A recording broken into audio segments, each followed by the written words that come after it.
So I would like to ask the chair to furnish all of the members the signed report of the small committee for 2025. The request will be put under consideration and we will let you know if it's possible to... No. Madam Chair, why should it be put under consideration? This is of public record. This is in accordance with our rules. That all committee reports must be given to all members. It should not be taken into consideration. Madam Chair, allow me to read this, no? Declaration of Principles and Policies. Section number 2 of our rules.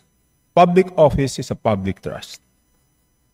The House of Representatives and every member thereof are accountable to the people at all times. I will not read the ending portion. Number 3, efficient and effective access to and dissemination of appropriate and accurate information are imperative in lawmaking. So why should it be taken into consideration, Madam Chair?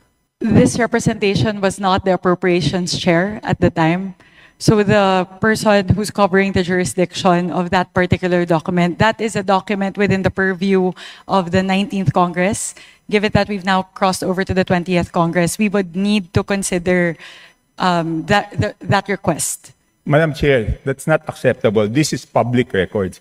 Pareho pa naman yung COMSEC natin. At yan dapat linalagay sa archives. Do I have to read the rules again regarding archives of all documents? So may ang daming violation, Madam Chair. Walang record, hindi binigay. Ngayon, it's not readily available. Walang record sa archives. Ano to, sikreto? Again, this representation was not the appropriations chair. Let's ask the committee secretary, where are the signed records of the 2025 small committee report? As a response to the Honorable Chanco, we will look into the records and look at the particular item. The subject matter of today's hearing is the briefing on the 2026 budget. So this is an internal matter that may be taken up with the Committee on Appropriations separately.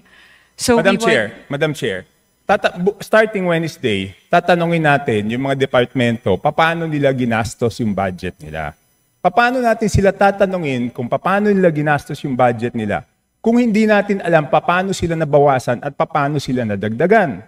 We will be able to scrutinize the performance of the different agencies as well as the utilization of the different line items based on the 2025 performance. So this does not preclude us from doing that scrutiny. Meron ba o wala? We would have to look into the records. May I ask exactly what you are asking for?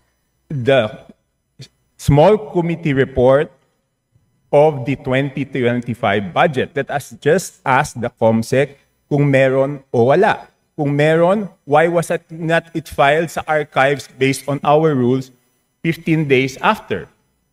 So meron ba o wala? Simple.